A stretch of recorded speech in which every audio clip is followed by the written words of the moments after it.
मकसद है और उस मकसद को खोज लेना हमारा सबसे पहला मकसद है। चलो डोरेमोन के लास्ट एपिसोड को थोड़ा डिटेल में देखते हैं। डोरेमोन के गए हुए अब काफ़ी समय बीत चुका था। नोबिता और उसके सारे दोस्त अब बड़े हो चुके थे। नोबिता काफ़ी प्रयास के बावजूद डोरेमोन की बैटरी ठीक नहीं कर पा रहा था।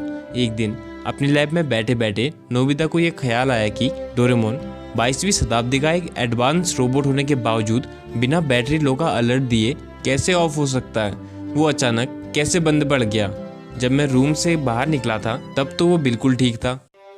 हास, मैं कुछ ज़्यादा ही सोच रहा हूँ। शायद 2 दिनों से लगातार बिना सोए काम करने की वजह से मेरा दिमाग थक चुका है। मुझे आराम कर लेना चाहिए। नोबिता रेस्ट के लिए चले जाता है, लेकिन कहीं नोबिता का अंदाज़ा सही तो नहीं था, क्योंकि उस दिन कुछ तो अजीब हुआ था। इसके बाद सालों पहले का वो सीन दिखाया जाता है। डोरेमोन की बैटरी खत्म होने से आधा 1 घंटे पहले एक अनजान व्यक्ति डोरेमोन से मिलने आया था। वो व्यक्ति और डोरेमोन चर्चा कर रहे थे। वो व्यक्ति डोरेमोन को बताता है कि हर एक रोबोट को कुछ समय बाद बैटरी बदलवानी पड़ती है और तुम्हारी बैटरी जल्द ही खत्म होने वाली है। तुम्हारे कानों के पीछे वाले हिस्से में सोलर टेक्नोलॉजी थी। अगर तुम्हारे कान होते तो उसकी मदद से तुम्हारी बैटरी ऑटोमेटिकली चार्ज हो जाती, लेकिन वो तो चूहे बहुत पहले ही काट चुके हैं। अब तुम 2 चीज कर सकते हो, या तो तुम मेरे साथ फ्यूचर में चलो और बैटरी बदलवा लो, या कुछ महीने का इंतजार करो ताकि खुद तुम्हारी बैटरी पूरी तरह खत्म हो जाए। लेकिन डोरेमोन, तुम्हारे कान नहीं है, इसलिए बैटरी बदलते ही तुम पूरी तरह रिसेट हो जाओगे और नोबिता और बाकी सबके साथ बनाई सारी यादें भूल जाओगे। डोरेमोन की आंखों में आंसू आ जाते हैं, क्योंकि अब कोई रास्ता नहीं था। वो जल्द ही नोबिता से अलग होने वाला था और उसको पूरी तरह भूलने वाला था। डोरेमोन डिसाइड करता है कि वो बैटरी को खुद से खत्म होने देगा ताकि उसको कुछ महीनों का समय मिल जाए और आखिरी कुछ समय वो नोबिता के साथ खुशी से बिता सके। वो व्यक्ति मान जाता है और वापस जाने लगता है। डोरेमोन कॉमिक बुक पकड़ता है और बैठ जाता है और अंदर ही अंदर ये सोच रहा होता है कि अपने आखिरी कुछ समय में वो अपने दोस्त नोबिता से बिल्कुल नहीं लड़ेगा और बहुत प्यार से रहेगा। लेकिन तभी वो व्यक्ति पीछे से डोरेमोन के ऊपर एक हाई वोल्ट इलेक्ट्रिक गन से शूट कर देता है, जिससे डोरेमोन को एक बहुत जोर का शॉक लगता है और डोरेमोन की बैटरी पूरी तरह डिस्ट्रॉय हो जाती है। डोरेमोन सुन्न पड़ जाता है और वहीं पे ऑफ हो जाता है। वो व्यक्ति टाइम टीवी को कबर्ड में रख के टाइम मशीन में बैठ के वापस भाग जाता है और अपने साथ डोरेमोन की टाइम मशीन भी चुरा ले जाता है। कुछ देर बाद नोबिता घर पहुंचता है और डोरेमोन से गैजेट मांगने लगता है, जिससे वो जियान को मजा चखा सके। उसकी नजरों के सामने डोरेमोन जमीन में गिर जाता है। नोबिता डोरेमोन को जगाने की बहुत कोशिश करता है, लेकिन डोरेमोन पूरी तरह बंद हो चुका था। नोबिता की धड़कन बढ़ जाती है। उसको समझ नहीं आता कि उसको क्या करना चाहिए। वो डोरेमोन की पॉकेट यूज करने की कोशिश करता है, लेकिन अब वो पॉकेट एक नॉर्मल पॉकेट बन चुकी थी। नोबिता अलमारी खोलता है ताकि उसको कोई गैजेट मिल जाए जिससे वो डोरेमोन को ठीक कर सके। वहाँ उसको टाइम टीवी मिलती है, जिसको ओपन करते ही वो डोरामी से कनेक्ट हो जाता है। डोरामी से नोबिता को पता चलता है कि डोरेमोन की बैटरी खत्म हो चुकी है। अब वो पूरी तरह बंद हो चुका है। नोबिता फ्यूचर में जाने की कोशिश करता है, लेकिन टाइम मशीन वहाँ नहीं होती। डोरामी नोबिता को बताती है कि तुम फ्यूचर में या मैं पास्ट में नहीं आ सकती, क्योंकि 22वीं शताब्दी के रोबोट के चले जाने के बाद या खराब हो जाने के बाद हम पास्ट या फ्यूचर में छेड़खानी नहीं कर सकते। ये टाइम पेट्रोल्स के रूल्स के खिलाफ है। डोरामी नोबिता को बताती है कि किसी रास्ते से तुम डोरेमोन को फ्यूचर में ले भी आओगे तो बैटरी बदलवाने के साथ ही डोरेमोन की सारी मेमोरीज और डेटा साफ हो जाएगा और वो सब कुछ भूल जाएगा, जैसा हमने रिबॉर्न ऑफ डोरेमोन में भी देखा था। जब डायरेक्टर डोरेमोन को बाकियों जैसा स्मार्ट बनाने वाला था, तब इसके साथ ही डोरेमोन रिसेट भी हो जाता।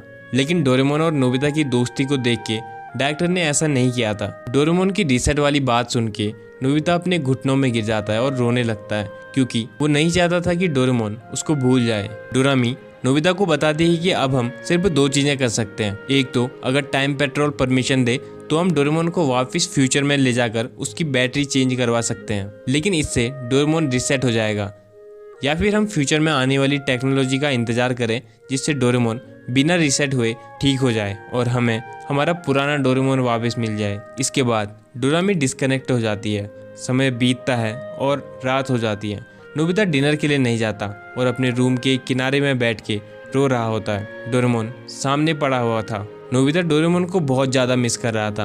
अलमारी में डोरेमोन का बिस्तर, डोरा केक, सब चीज़ें उसको डोरेमोन को याद दिला रही थी और उसके दिल में एक गहरा खालीपन महसूस करवा रही थी। कुछ समय बाद नोबिता की मॉम नोबिता को देखने आती है। वो देखती है कि नोबिता डोरेमोन के ऊपर सर रख के रो रहा है। नोबिता की मॉम समझ जाती है और वो नोबिता को हिम्मत दिलाती है। नोबिता डोरेमोन को इतना ज्यादा मिस करने लगा था कि डोरेमोन उसके सपने में भी आते रहता था।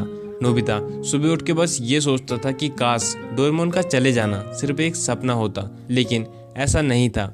इस बार डोरेमोन सच में जा चुका था। नोबिता का स्कूल जाने का भी मन नहीं करता था। बाद में नोबिता की मॉम ये डोरेमोन के चले जाने वाली बातें नोबिता के डैड को बताती है। नोबिता के डैड को ये सुन के बहुत बुरा लगता है। वो अपने बेटे को समझाने उसके रूम में जाते हैं। अलमारी के अंदर अकेला बैठ के नोबिता रो रहा था।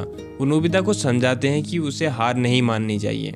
रोके डोरेमोन वापस नहीं आएगा, तुमको इस बात को एक्सेप्ट करना पड़ेगा और जितना जल्दी हो सके ये उतना अच्छा रहेगा, और यही डोरेमोन भी तुमसे चाहता होगा। नोबिता को ये बातें समझ आती हैं। वो मन ही मन सोचता है कि डोरेमोन कभी नहीं चाहेगा कि मैं कमजोर रहूं। नोबिता उठता है और अपने रूम की विंडो के पास जाके बैठता है। रात काफी हो चुकी थी, सब सो चुके थे, लेकिन नोबिता अभी भी विंडो से बाहर आसमान में तारे देख रहा था। अपनी आंखों में आंसू लिए नोबिता डोरेमोन को याद कर रहा था। तारों को देखते हुए उसने फुसफुसाते हुए कहा, काश मैं तुमसे आखिरी बार मिल पाता डोरेमोन। अचानक आसमान में एक तारा चमक उठा। नोबिता को ऐसा लगा जैसे आसमान उसके सवालों का जवाब दे रहा हो। उस टूटते हुए चमकते तारे को देख के नोबिता ने विश मांगी कि डोरेमोन मैं तुमको आखिरी बार मिलना चाहता हूँ, भले ही सिर्फ एक पल के लिए। वो टूटा हुआ चमकता तारा नोबिता की घर की ओर तेजी से बढ़ता है और उसकी खिड़की से अंदर घुस जाता है। वो इतना तेज चमकता है कि नोबिता को कुछ दिखाई नहीं देता, और जैसे ही चमक कम होती है नोबिता देखता है उसके सामने नीले रंग की डोरेमोन की छाया थी। ये डोरेमोन के एक गैजेट का असर था। ये एक होलोग्राफिक प्रोजेक्शन था जो कि डोरेमोन ने जाने से पहले उस अनजान व्यक्ति के साथ मिलकर अपने दोस्त नोबिता के लिए छोड़ा था। ये देख के नोबिता खुशी और उदासी के मिश्रण से भर गया। डोरेमोन ने होलोग्राफिक रूप से नोबिता से बात करी। डोरेमोन ने हल्का मुस्कुराते हुए नोबिता से कहा, नोबिता मैं भले ही भौतिक रूप से तुम्हारे पास नहीं हूँ, लेकिन मैं हमेशा तुम्हारे दिल में और यादों का हिस्सा रहूंगा। हमने जो भी प्यार भरे खट्टे मीठे पल एक साथ गुजारे हैं उनको याद करो और खुश हो जाओ कि हमें इतना खूबसूरत समय बिताने का मौका मिला। वो दोस्ती कभी खत्म नहीं होगी। डोरेमोन ने बहुत सारे पलों को याद दिलाया और उसने नोबिता से उसकी दोस्ती के लिए धन्यवाद कहा, और उसने नोबिता को उन दोस्तों की कद्र करने को कहा जो अभी भी उसके पास हैं। जैसे ही सुबह हुई और उजाला होने लगा होलोग्राफिक डोरेमोन फीका पड़ने लगा, लेकिन इससे पहले कि वो पूरी तरह गायब हो जाता डोरेमोन ने नोबिता को एक अंतिम संदेश देते हुए कहा, नोबिता बहुत लंबे समय तक दुखी मत होना। इस दुख में अपने भविष्य को खराब मत करना। तुम्हारे अंदर बेहतर भविष्य बनाने की शक्ति है। जीवन उतार चढ़ाव से भरा है। मैं हमेशा तुम्हारे भीतर याद के रूप में हूँ। साथ बिताए हुए पलों को याद करके मुस्कुराओ और आगे बढ़ो। भविष्य तुम्हारा इंतजार कर रहा है नोबिता। अब मेरे जाने का समय हो चुका है। और इस अंतिम लाइन के बाद डोरेमोन पूरी तरह गायब हो जाता है। नोबिता के आंसू नहीं रुक रहे थे। वो डोरेमोन के इस अंतिम मैसेज से खुश भी था और दुखी भी। नोबिता ने अपने आंसू पोंछे और डोरेमोन को याद करते हुए खुद से वादा किया कि वो जीवन में आगे बढ़ेगा और डोरेमोन को ठीक करके रहेगा। इसके बाद से नोबिता मेहनत करने लगा। उसने अपनी बुरी आदतों को छोड़ा, अपने आलस को छोड़ा, या कहीं ये सारी आदतें खुद से छूट गई थी, क्योंकि उसका पर्पस इन सब चीज़ों से बड़ा था। अब वो सोने में या फालतू कामों में समय बर्बाद नहीं करता था। उसके जीवन का एक मकसद था जिसके लिए वो सब कुछ करने के लिए तैयार था। वो दिन रात जितना हो सके पढ़ाई करता था। अब तो वो खाली समय में कॉमिक्स पढ़ने की कोशिश भी करता तो भी नहीं पढ़ पाता था, क्योंकि अब उसको ये सब पढ़ने का मन ही नहीं करता था। उसका प्यारा दोस्त खराब पढ़ा हो और वो कॉमिक्स को पढ़ने में अपना समय बर्बाद नहीं कर सकता था। धीरे धीरे नोबिता की शेल्फ अच्छी किताबों से भर चुकी थी।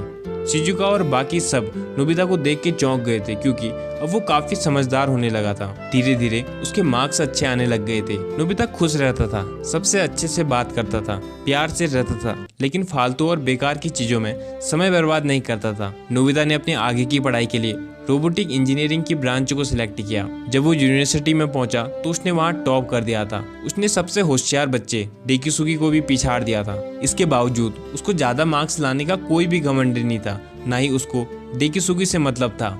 अपने मार्क्स देख के जब नोबिता शांति से घर जा रहा था तब शिजुका नोबिता से घूमने जाने के लिए पूछती है, लेकिन नोबिता ने कोई एटीट्यूड नहीं दिखाया। उसने शांति और प्यार से बोला, मुझे काम है शिजुका, फिर कभी चलेंगे। नोबिता एकदम शांत, समझदार और बहुत मेहनती हो चुका था। वो सिर्फ नॉलेज के लिए पढ़ाई करता था, नॉलेज जिससे वो डोरेमोन को ठीक कर सके। वो शांत रहता था और यूनिवर्सिटी तक उसने कभी शिजुका को इम्प्रेस करने की कोशिश भी नहीं की।